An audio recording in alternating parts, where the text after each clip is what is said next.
At the end of last week's Parsha, the Gavia, the goblet of Yosef, is found that it was planted in the sack of Binyamin. They're searching for them, and then the Torah tells us, and they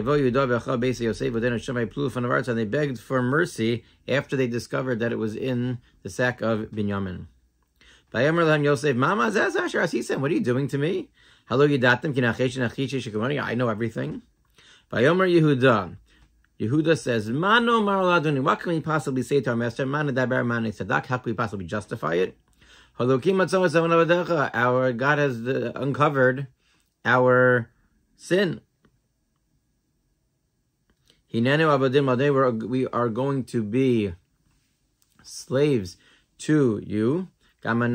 Us, and all of those who have in addition to the one who took the goblet where it was discovered. Vayomer, Yosef says, Chalilali, no, it's not appropriate to do that. Only the one who was guilty, the one who took it, by whom it was discovered, he's the one who's going to be taken as a slave. And you can go back home. Okay. So Yehuda offers a much more stringent, stricter punishment, that they should all become slaves. And Yosef says, no, it's not necessary. And with that backdrop, now look at the beginning of our parsha. Vayigash, I love Yehuda. And Yehuda comes, and as the Medrash says, he is ready to wage war against Yosef. And it seems like had Yosef gone along with the more stringent punishment, Yehuda wouldn't have said anything. But now he took Binyamin, which was the more lenient punishment for what happened, and suddenly he's ready to wreak havoc on all of Egypt. How do we understand that? How do we understand that? He made a suggestion. The suggestion was rejected because Yosef was trying to be more lenient, or at least give that appearance. Obviously, it was because he wanted Binyamin. And now Yehuda comes along and he's ready to destroy everything. What exactly is going on here? I saw a beautiful suggestion from Rav Druk. And Rav Druk suggests that what Yehuda was concerned about is whether something was going to happen to the brothers, whether something was going to happen to Binyamin.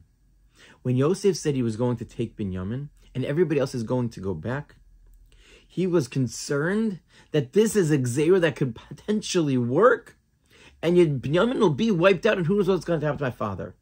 But he also knows that there is a promise that Klal Yisrael will never be destroyed.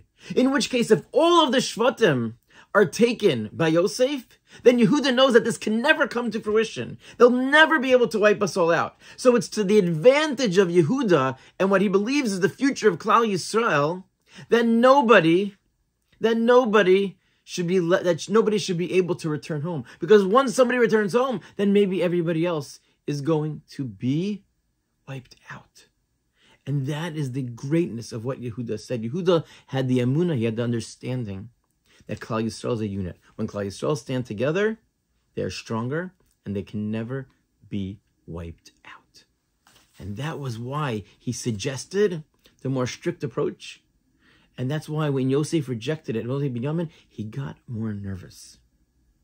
And that is the emunah that we carry with us at difficult times such as this. That we have a havtach, a promise that Klal Yisrael wins at the end. Klal Yisrael understands that this is how we are going to survive. This is how we're going to, when we are together, because Klal Yisrael have this promise. And it's our responsibility to bring ourselves together as one, and to have and to work on that emunah, on that faith in HaKadosh Baruch Hu. And that even when there's a plan that we don't understand, when we stick together, we know with confidence that Klal Yisrael will be victorious.